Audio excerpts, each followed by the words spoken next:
Eu estou só no meu quarto e eu escuto Corelli. Desde que o cavalo parou na frente do meu prédio, eu não sou mais eu mesmo. Tudo começou quando a proprietária me avisou há umas 2 semanas que um cavalo me esperava na frente de casa. É impossível, minha senhora. Eu não tenho nenhum cavalo, eu respondi. Tem sim. Tem sim. É você que ele está esperando. Ela insistiu me empurrando para a janela e foi aí que, de fato, eu perdi a parada por não ter sido mais firme. Sim. Era verdade, havia um cavalo em frente ao prédio. Mas dava a impressão de estar completamente indeciso. E mesmo se seu olhar se dirigia vagamente para o 3º andar, onde se encontram as minhas janelas, ninguém no mundo poderia afirmar que ele mirava precisamente as minhas janelas. Foi somente quando eu saí na rua que o cavalo começou a me despertar uma estranha curiosidade. Ele me seguia por todo canto. Se eu entrava num café, ele me esperava pacientemente, plantado diante do café. Se eu ia ao mercado, ele me acompanhava ao mercado. Se eu ia passear no parque, ele troteava atrás de mim no parque. Eu tenho que reconhecer que ele jamais me aborreceu nas minhas saídas. Ele sempre manteve uma distância respeitosa de mais ou menos uns 4 metros atrás de mim. E talvez eu até poderia ignorar a sua presença se as pessoas não tivessem comentado tanto. Oh, que lindo cavalo o senhor tem, disse-me, desde o primeiro dia a senhora Cantonelli. Toda vez que eu comprava pão, o senhor Falambreges, o padeiro, me perguntava: e para o senhor cavalo, nada? Quando eu comprava o jornal, o jornaleiro punha a cabeça para fora de sua banca, olhava por cima dos meus ombros. Que espécime da natureza, meu Deus, que espécime. Ele murmurava. Já o senhor Kuntz, o dono do meu café preferido, ele saía para dar água cada vez que eu entrava para beber uma cerveja. Pronto, chefe, está feito, ele me dizia depois, com um sorrisinho de cumplicidade. Eu tentei explicar a todos que não era meu o cavalo, eu não tinha nada a ver com aquele cavalo. Na minha família ninguém nunca teve cavalo. Nunca nem fomos ao Jockey Club fazer apostas. Se o cavalo me seguia era mero acaso, e afinal de contas isso poderia acontecer com qualquer pessoa. O cavalo simplesmente estacionou em frente ao meu prédio, só isso. Não, é verdade, ele olhava bastante para minhas janelas, mas isso não quer dizer nada. O que me espantava, na verdade, é que ninguém nunca considerou avisar a polícia ou avisar os bombeiros, ninguém nunca viu um cavalo perambular assim pelas ruas de uma cidade. Tudo certo com cachorro, com gatos, até mesmo com outros animais pequenos, mas um cavalo? E além do mais, um cavalo branco? Mas ninguém se dispôs a me escutar com seriedade. Depois da primeira semana eu comecei a achar que essa história com o cavalo estava ficando um pouco incômoda para mim. Eu tentei falar com a prefeitura, mas lá também ninguém sabia o que fazer. Não havia instruções definidas sobre o que fazer com cavalos brancos perambulando pela cidade. E se ele continuasse assim, sem fazer mal a ninguém, sem perturbar a ordem pública, me disseram, o animal tinha todo o direito de vagar pelas ruas, de até mesmo de escolher o seu dono, se quisesse. No começo da 2ª semana ficou claro para todo mundo, e até mesmo para mim, o cavalo tinha se afeiçoado profundamente à minha pessoa. Assim que eu chegava em casa, o cavalo se instalava diante da porta e não parava de olhar para as minhas janelas. Eu também olhava para ele, escondido, atrás da cortina. Ele fixava exclusivamente as minhas janelas. Era como se os seus grandes olhos incansáveis esperassem uma resposta.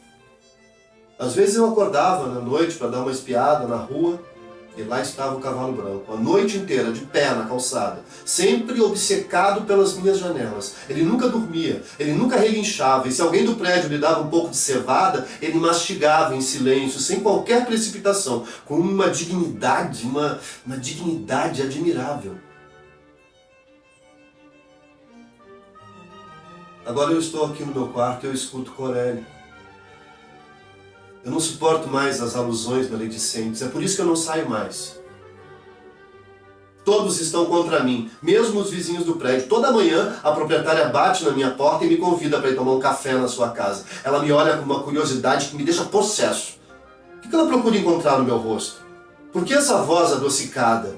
Por que ela sempre termina me perguntando quais são as suas intenções? O senhor Devin, o meu vizinho, me telefona do escritório toda hora para perguntar se eu não estou precisando de nada. A senhorita Matilde, ela decidiu colocar o jornal debaixo da minha porta todos os dias.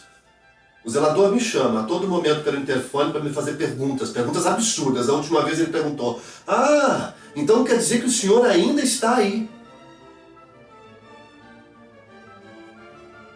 Há aqueles dias em que até os transeuntes param na frente da casa. Eles param atrás do cavalo e ficam com os olhos grudados na janela. Decididamente, eu não consigo compreender tal comportamento. Eu estou completamente enojado. Completamente.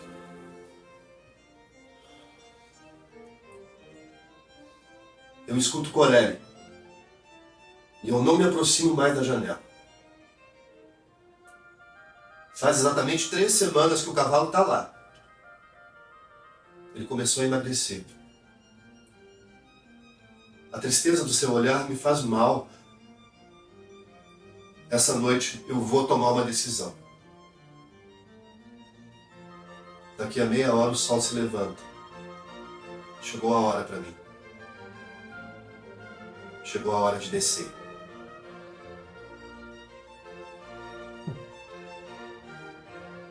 Bom dia, senhor cavalo. Sempre esperando. Sempre sozinho aí na rua deserta. Os nossos olhares se cruzaram em silêncio. Não há mais nada a dizer. Eu monto nele e saímos da cidade a galope. Está escuro, mas o céu está mais estrelado do que nunca. Cortamos por um campo de trigo. Quanto trigo! Eu nunca teria imaginado a cidade assim, cercada por tanto trigo.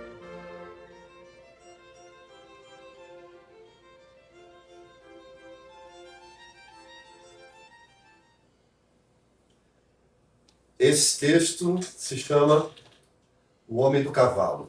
Ele é um dos textos curtos de uma peça do Matei Wisnik, que se chama O Teatro Decomposto e o Homem Lixo. É uma peça maravilhosa, uma peça absolutamente metafórica, composta por pequenos monólogos. E o Matei Wisnik está falando sobre liberdade. Quase sempre ele está falando sobre liberdade nos textos dele, nas obras teatrais dele. E essa história do homem com cavalo, para mim, é uma metáfora bastante significativa. Ela é muito potente sobre a liberdade. Esse cavalo, com esses olhos arregalados do lado de fora, esperando. Quantas vezes a gente não pensou em montar nesse cavalo e sair galopando para fora da cidade? Quantas vezes nós olhamos pela janela e vemos esse cavalo lá parado, esperando, só esperando essa tomada de atitude? Como eu disse, é uma metáfora. O teatro tem esse poder de construir essas realidades, essas possibilidades, né, de outras narrativas, de outras possibilidades. E montar nesse cavalo e sair dessa cidade, para mim, é bastante especial, assim. Sobretudo nesse momento em que a gente busca essa necessidade, né, de se libertar de alguma coisa, de sempre buscar alguma coisa que está para além dos muros da cidade, né, para além dos nossos muros, né, tá em outro lugar. Esse cavalo representa essa possibilidade. Quem sabe ele não está lá do lado de fora esperando.